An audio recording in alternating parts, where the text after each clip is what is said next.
जो पिछले वीडियो में आप लोगों ने लघुत्तम समापवर्त और महत्तम समापवर्त को पढ़ा और उसमें जो है एक तो अपवर्त के माध्यम से पहले अपवर्त, फिर समापवर्त, फिर लघुत्तम समापवर्त के माध्यम से आप लोगों ने जो है लघुत्तम समापवर्त ज्ञात करना सीखा, यानी लोएस्ट कॉमन मल्टीपल, और साथ में महत्तम समापवर्तक को भी अपवर्तक, फिर समापवर्तक और फिर महत्तम समापवर्तक यानी हाईएस्ट कॉमन फैक्टर ज्ञात करने का आप लोगों ने पिछले वीडियो में देखा। इसके बाद हमने गुणनखंड विधि भी बताई थी। तो आज हम आप लोगों को एक और विधि है लघुत्तम समापवर्त और महत्तम समापवर्त ज्ञात करने की, जिसका हम सबसे ज़्यादा प्रयोग करते हैं अपनी छोटी कक्षाओं में। सबसे ज़्यादा यूज लघुत्तम समापवर्त का ज्ञात करने का या महत्तम समापवर्त ज्ञात करने का, वो है भाग विधि। तो आज भाग विधि बताएंगे। इसके पहले मैं कहना चाहूँगा कि आप लोग पूर्ण स्वस्थ हों, और जैसा कि इस समय कोरोना बहुत गांव-गांव तक पहुंच चुका है, आप लोगों को सावधान रहना है और गणित की नियमित क्लास आप लोगों को पढ़ना है। मुझे एक बात ध्यान आ गई, आप लोग जो है नियमित तो वीडियो देख रहे हैं ना, और नियमित आप नोट्स भी बनाते जाना। आज मुझे फिर से उसी चुटकुले की ध्यान आ गई। कुछ हमारे नए बच्चे होंगे तो हमने एक चुटकुला सुनाया था कि गणित विषय सर्वश्रेष्ठ विषय है। आप यदि गणित लगाते हैं तो समझ लो सभी विषयों, क्योंकि अगर ईश्वर की बात कोई सत्य है तो क्या है? गणित है। हमने बताया था ना कि जैसे गणित में पहले 2 + 2 = 4 था, आज भी 2 + 2 = 4 है और कल भी रहेगा। तो इसी प्रकार से एक बहस चल रही थी, एक सम्मेलन हो रहा था। हिंदी के लेक्चरर थे, इंग्लिश के लेक्चरर थे और गणित के लेक्चरर थे। तो तीनों लोग बैठे थे। अब उसी में मैं गणित का लेक्चरर फंस गया बीच में। एक हमारे हिंदी के मित्र थे और दूसरे जो है इंग्लिश के मित्र थे।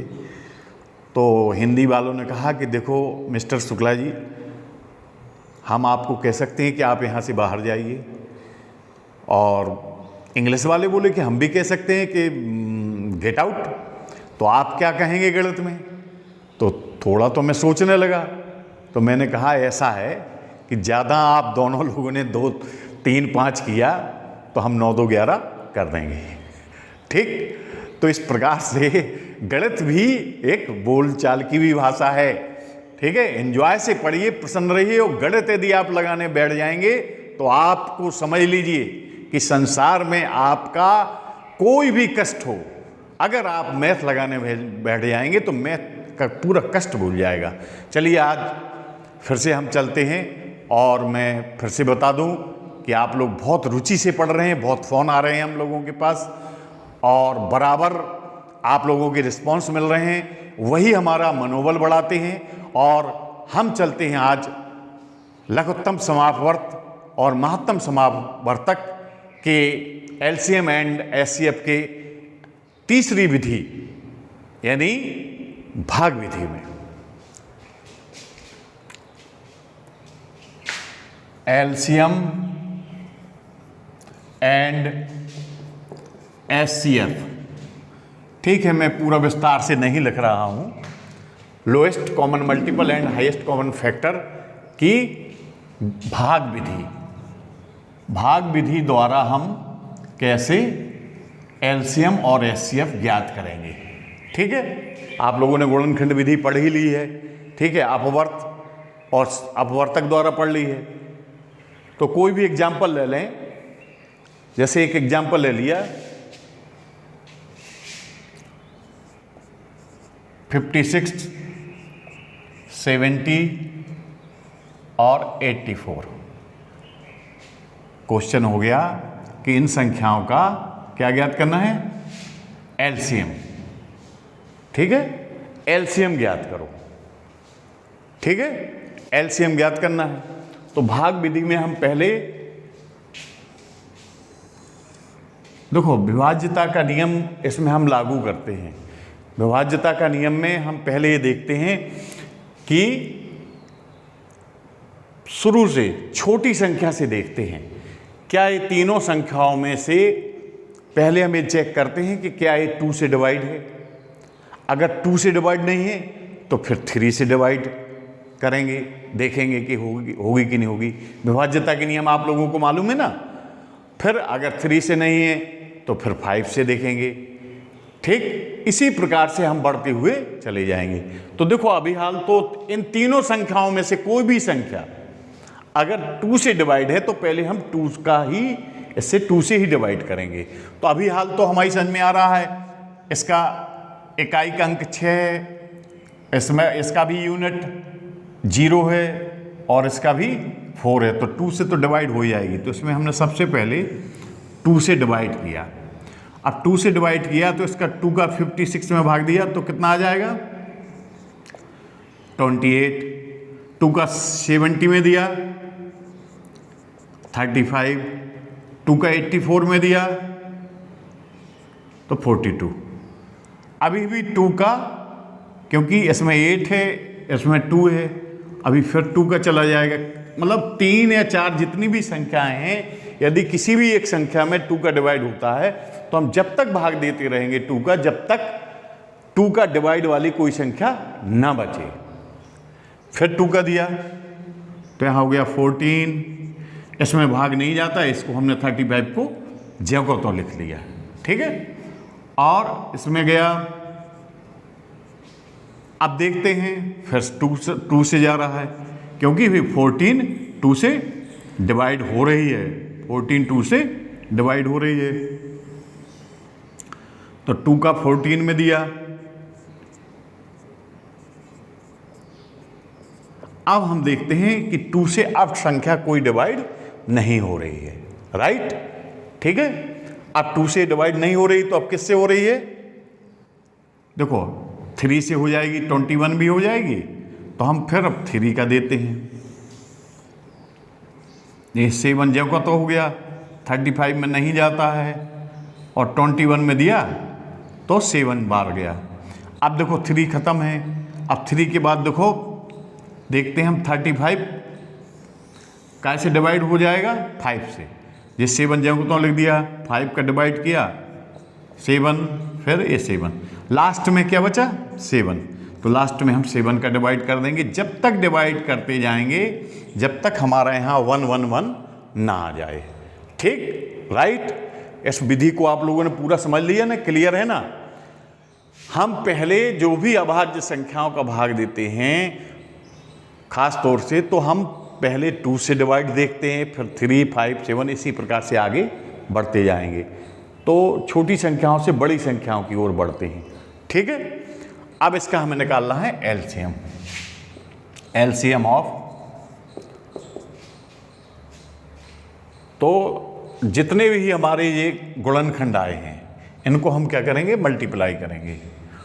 2 multiply 2 multiply 2 multiply 3 multiply 5 multiply 7। अब इसको गुणा करके देख लेते हैं।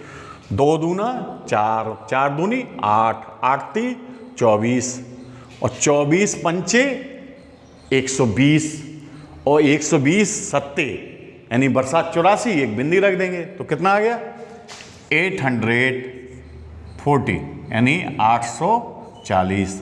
ये हमारा आंसर हो गया। इस प्रकार से हम, तो आप लोगों ने एलसीएम भाग विधि से सीख लिया, और अब हम देखते हैं एचसीएफ ऑफ उसी क्वेश्चन को लेकर के चलते हैं और देखते हैं कि एचसीएफ ऑफ 56, 70 एंड 84 का एचसीएफ कितना होगा। इसमें भी हम वही एग्जाम्पल लिया हमने जो आपका एलसीएम में लिया था, और अब इसका एचसीएफ निकालना है वो भी भाग विधि से। ठीक, राइट, तैयार हो ना? तो देखिए, पहले हम 3 3 या 4 जितनी भी संख्याएं हों, सबसे पहले हम 56 से यानी पहली संख्या को हम दूसरी संख्या से डिवाइड करेंगे। पहली संख्या का भाग हम दूसरी संख्या में देंगे। जितनी भी संख्याओं का यदि हमें एचसीएफ निकालना है, तो पहले हमने 56 का भाग दे रहे हैं, किसमें? 70 में दे रहे हैं।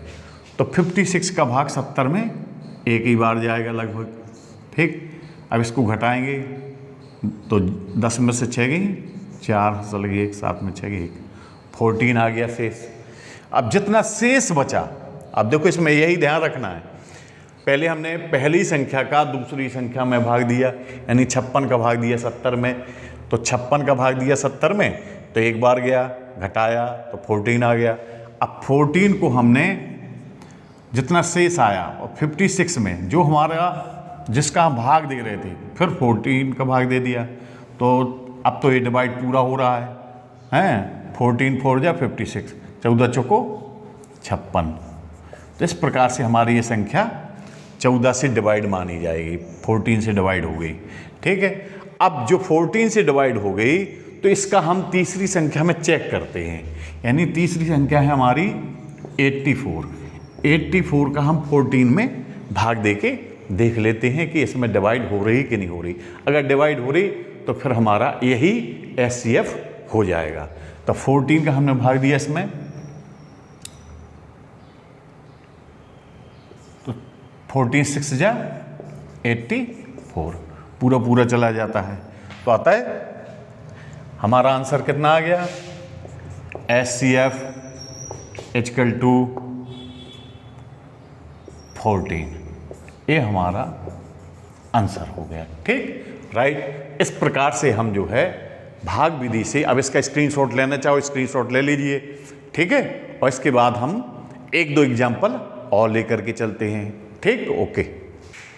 हाँ तो बच्चों, अब हम आपको ये बताएंगे कि जो आप लोग लघुत्तम समापवर्त और महत्तम समावर्तक 2 संख्याओं का निकालते हैं, तो इनका आपस में रिलेशन क्या होगा, ठीक है। तो एक निष्कर्ष पर पहुंचने के लिए पहले हम आप लोगों को कुछ एग्जाम्पल लेकर के चलते हैं। जैसे माना कि पहली संख्या हमारी 6 है और दूसरी संख्या 8 है, ठीक। यानी 2 संख्याओं के मासा और लासा में हमें संबंध स्थापित करना है, ठीक है। क्या संबंध होगा? तो हमने ये टेबल बना ली है, पहली संख्या दूसरी संख्या, दोनों संख्याओं का यहाँ पर लासा हो जाएगा, यहाँ दोनों संख्याओं का मासा हो जाएगा, फिर लासा गुणे मासा इसमें हम ज्ञात कर लेंगे, और फिर पहली संख्या और दूसरी संख्या का मल्टीप्लाई यहाँ ज्ञात कर लेंगे। तो हम देखते हैं, एक उदाहरण लेते हैं कि माना कि पहली संख्या 6 है और दूसरी संख्या 8 है। तो इन दोनों का यदि हम लासा निकालें 6 और 8 का, 6 8 का यदि लासा निकालें, ठीक है, भाग विधि से अभ्यास भी हो जाएगा, ठीक है। अब तुम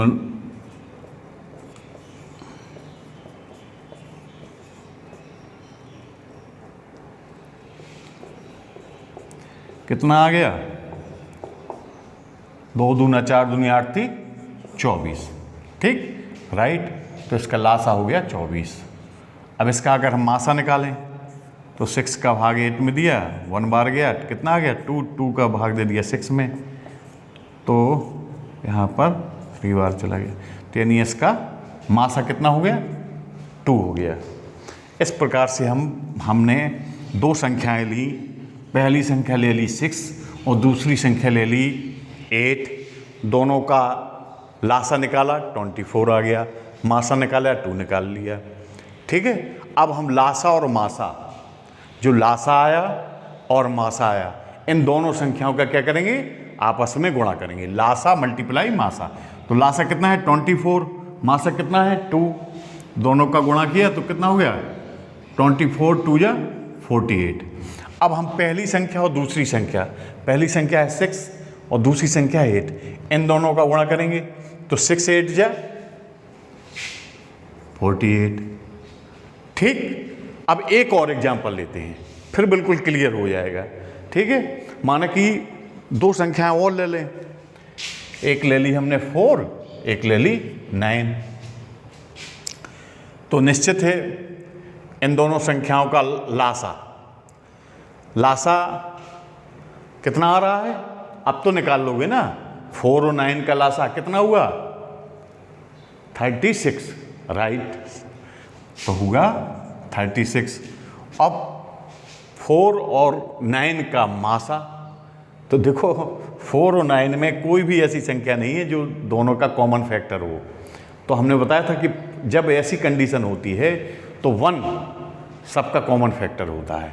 तो इसीलिए 4 और 9 में और कोई कॉमन फैक्टर नहीं है, तो क्या है 1 कॉमन, क्योंकि 1 सभी का कॉमन फैक्टर होता है। तो 4 और 9 का मासा कितना आ गया, 1 आ गया। अब देखिए फिर से हम लासा गुणे मासा, यानी 36 और 1 का यदि हम मल्टीप्लाई करेंगे तो यहाँ पर आ जाएगा 36। तो यहाँ 4 पहली संख्या थी 4 और दूसरी संख्या थी 9। जब इन दोनों का मल्टीप्लाई करेंगे तो 4 9 या 36। तो हम देखते हैं, अगर इसको आप टेबल में देख लीजिए तो क्या निष्कर्ष निकलता है। निष्कर्ष ये निकलता है कि पहली संख्या और दूसरी संख्या का जो गुणनफल आ रहा है, ठीक, 48, और लासा मासा का मल्टीप्लाई कितना आ गया, 48। और दूसरा ले लें एग्जाम्पल, तो दूसरे में भी यही हुआ, लासा और मासा का जितना मल्टीप्लाई आ रहा है यानी 36, उतना ही लासा और मासा का आया 36। तो इस हिसाब से हम देखते हैं कि एक निष्कर्ष पर पहुंचते हैं। देखो यही है निष्कर्ष निकालना। गणित में फार्मूले रटे नहीं जाते हैं। हमें निष्कर्ष क्या मिला, निष्कर्ष हमें मिला कि यदि हम पहली संख्या और दूसरी संख्या का मल्टीप्लाई कर दें, यानी गुणनफल कर दें, पहली संख्या गुणे दूसरी संख्या, तो किसके बराबर होगी, उन दोनों संख्याओं के लासा गुणे मासा के बराबर होगी। तो एक हमारा ये हमको मिल गया एक फार्मूला।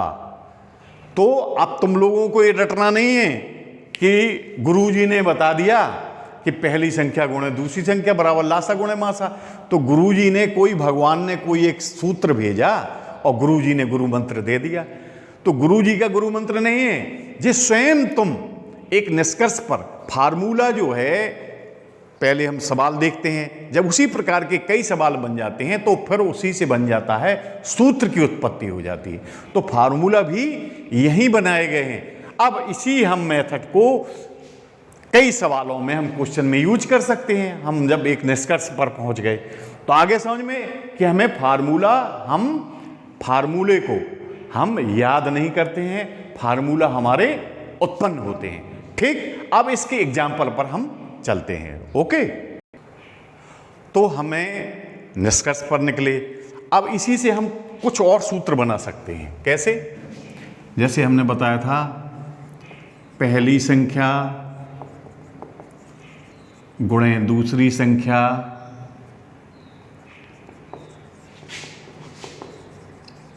बराबर लासा गुणे मासा।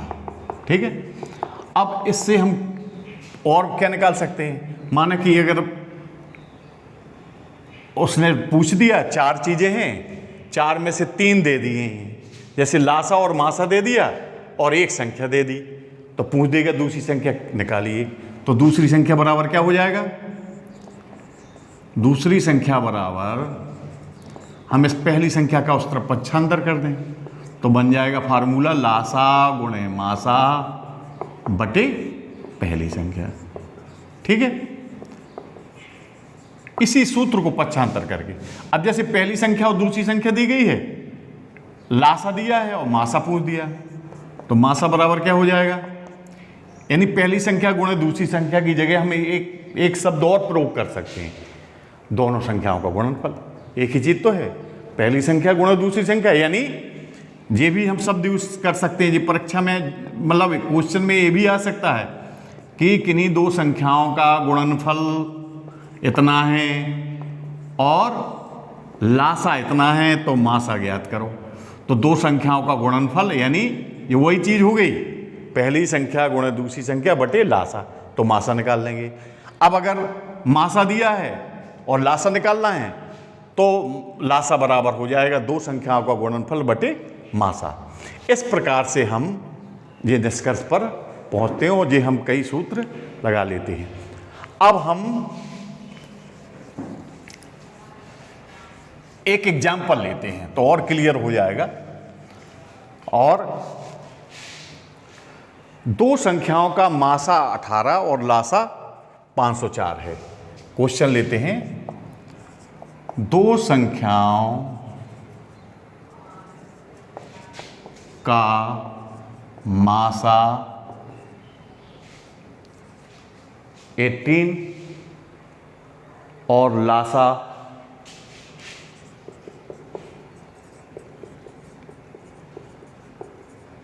504 है। यदि एक संख्या 72 है, यानी यदि पहली संख्या 72 है तो दूसरी संख्या ज्ञात करो। राइट, ठीक है। यानी दो संख्याओं का मासा दिया है कितना, 18। हम यहाँ पर किसी भी क्वेश्चन को सॉल्व करने के पहले यदि हम क्या दिया है इस पर हमारी नज़र जानी चाहिए। अगर हम पहले तो पता करेंगे क्या क्वेश्चन में दिया है और दिया से ही हम अज्ञात राशि को निकालने की कोशिश करते हैं। तो हम क्या दिया है, मासा दिया है 18, लासा दिया है 504 और पहली संख्या दी गई है, कितनी दी गई पहली संख्या, 72। क्या ज्ञात करना है, दूसरी संख्या। तो दूसरी संख्या बराबर क्वेश्चन मार्क। देखो ये सवाल सॉल्व करने का एक तरीका होता है। पहले हम क्वेश्चन को, सबसे पहले तो क्वेश्चन को बिल्कुल गंभीरता से पढ़ें। जब हमें क्वेश्चन समझ में आएगा तब तो हम सवाल लगाएंगे। तो क्वेश्चन समझने के लिए अगर एक बार में नहीं समझ में आ रहा है तो आपको 2 बार पढ़ना पड़ेगा। सबसे पहले हम क्वेश्चन को पढ़ेंगे, इसके बाद उसमें क्या दिया है, क्या ज्ञात करना है वो लिख लिया। अब हम बिल्कुल पहुंच गए। हमें क्या क्या दिया है, हमें दिया है लासा, मासा और पहली संख्या दी गई है। हमें क्या ज्ञात करना है, हमें दूसरी संख्या ज्ञात करना है। तो तुम्हारे पास फार्मूला है ना, क्या होता है, हाँ बिल्कुल राइट, सही बताया, बिल्कुल सही सोचा। दूसरी संख्या बराबर